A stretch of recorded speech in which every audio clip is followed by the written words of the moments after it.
नमस्कार. माझे नाव अनुष्का विष्णू बरकडे, इयत्ता 8वी, श्री नारायणराव आचार्य विद्यानिकेतन.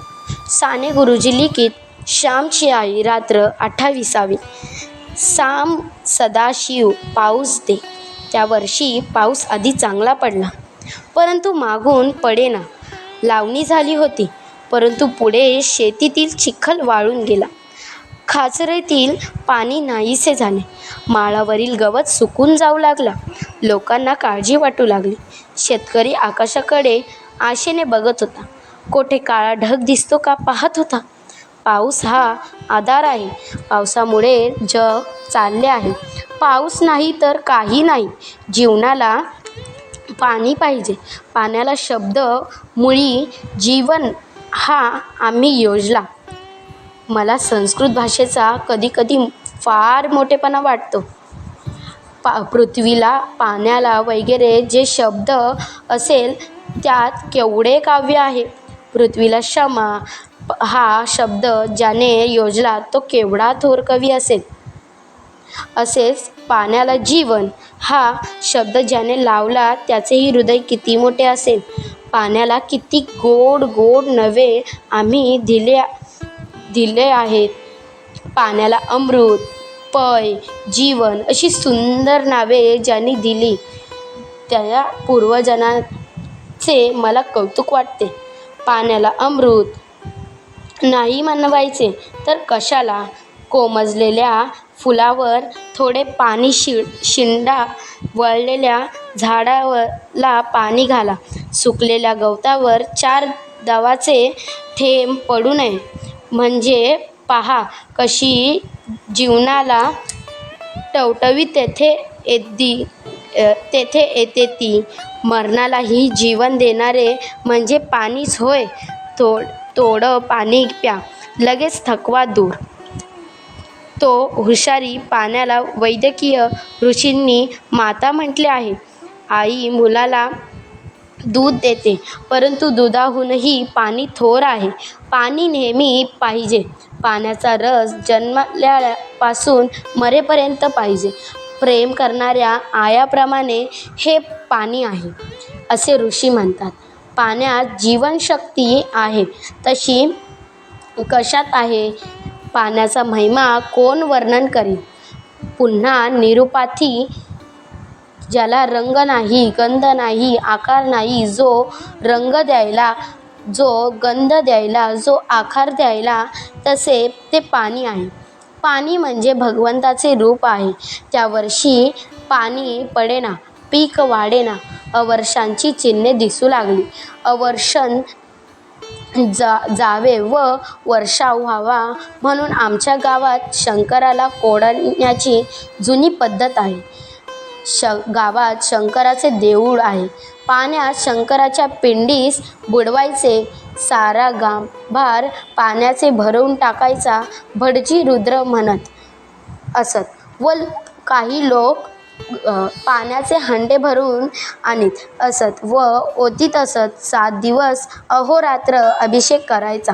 7 दिवसच नाही तर पाऊस पडेपर्यंत गावात पाळ्या ठरत रुद्र कोणास म्हणता येत त्यांची यादी होत असे व त्यांना वेळ वाटून देत असे. तसेच पाणी आणण्याची पाळ्या लावीत. शंकराच्या देवळात गर्दी होती. रुद्राचा गंभीर आवाज येत होता. रुद्र सूक्त फार गंभीर, तेजस्वी व उदात्त आहे. कवीच्या त्या ऋषींच्या डोळ्यासमोर सर्व ब्रह्मांड आहे असे वाटते. भराभर सारी सृष्टी त्याच्या डोळ्यासमोर जात आहे असे वाटते. सृष्टीतील माणसांच्या साऱ्या गरजा त्यांच्या डोळ्यासमोर आलेल्या आहेत. तो विश्वासी जणू एकरूप झालेला आहे असे वाटते. माझ्या वडिलांना रुद्र येत असे. त्यांची रात्री 12 नंतर पाळी येत असे. आई म्हणाली, जा रे देवळात, तू पाणी आणवयास नाही का लागत, जा. मला नाही उचलणार ते हंडे. केवढे हंडे व घागरी, मी म्हटले. अरे आपली लहान कळशी घेऊन जा. नाही तर तांब्या नसेल नेलास तरी चालेल. विहिरीतून एक एक तांब्या बुडवून आणावा व देवांवर ओतावा. गणपतीच्या विहिरीत ओतवणाऱ्याचेही सोपे आहे. सरळ पायठ्याण्या आहेत. जा, तो तांब्या घेऊन जा. आई म्हणाली. एवढासा तांब्या ग? काय घेऊन जायचे? तू म्हणशील की जारी नाही तर पंचपत्रातील घेऊन जा. लोक हसतील तेथे. मी नाखुशीने म्हटले. श्याम, कोणी हसणार नाही. उलट तू मोठी घागर उचलू लागलास तर मात्र लोक हसतील. आपल्या शक्तीबाहेर काम करून पाहणे तेही वाईट, परंतु आपल्याला जेवढे करता येईल तेही न करणे व आळशासारखे बसणे तरीही वाईट. हे साऱ्या गावाचे काम आहे. तुला रुद्र म्हणता येत नाही तर नुसते पाणी घाल. या कामात तुझा भाग तू उचल. प्रत्येकाने हातभार लावला पाहिजे. कामचुकारपणा वाईट. गोवर्धन पर्वत कृष्णाने उचलला तर सगळ्यांना गोपालकांनी आपल्या काठ्या लावल्या होत्या. या साऱ्या शक्ती सारखी का होती? तू उगीच वाचतोस मात्र. असेल, नुसतेच वाचून काय करायचे? सारी अक्कल शेणात जायची. त्या रामाच्या सेतूच्या वेळीची ही नाही का गोष्ट? मारुती, सुग्रीव, अंगद सारे मोठमोठे वानर पर्वत आणीत होते, परंतु ती लहानशी खार. तिला वाटेल आपणही रामाच्या सेतूस मदत करावी. हा सेतू बांधणे पवित्र आहे. रावणाला दूर करणे हे सगळ्या जगाच्या हितासाठी होते. त्यामुळे साऱ्या जगाने त्या कामात भाग घेणे योग्य होते. ती लहानशी खारकुंडी वाळून लोळे व वाळूचे कण जे तिच्या अंगाला चिटकत, तिच्या केसात अडकत, ते सेतूजवळ आणून ती टाकली.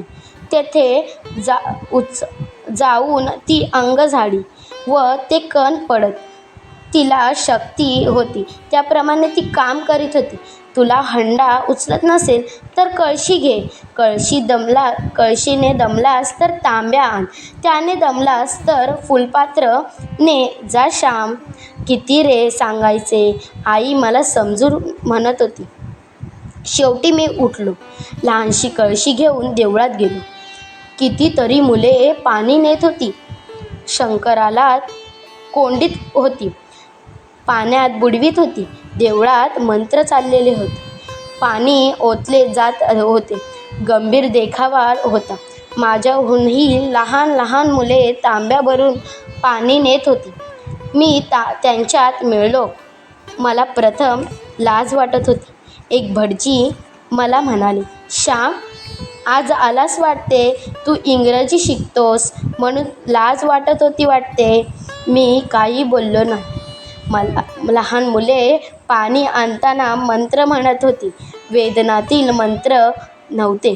हो, संस्कृत नव्हते. हो, त्यांचे मंत्र मराठीत होते.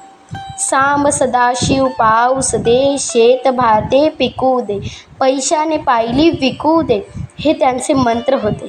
पाऊस पडो, शेत भाते पिकोत, स्वस्ताई हो, असेही देवळाजवळ ती मुले मागत होती. मला प्रथम लाज वाटत होती. संस्कृत रुद्र येत नव्हता व हे बालमंत्रही म्हणवयास लाज वाटत होती. परंतु त्या मुलांच्या उत्साहाने माझी लाज पळून गेली. मीही मोठमोठ्याने सांब सदाशिव पाऊस दे म्हणू लागलो. मीही त्या मुलात मिसळून गेलो. त्यांच्याबरोबर नाचू लागलो. सामुदायिक कामात आपणासही जे करता येईल ते आपण निरसलपणे केले पाहिजे. त्यात लाज कशाची? मुंगीने मुंगीप्रमाणे काम करावे व हत्तीने हत्तीप्रमाणे. धन्यवाद.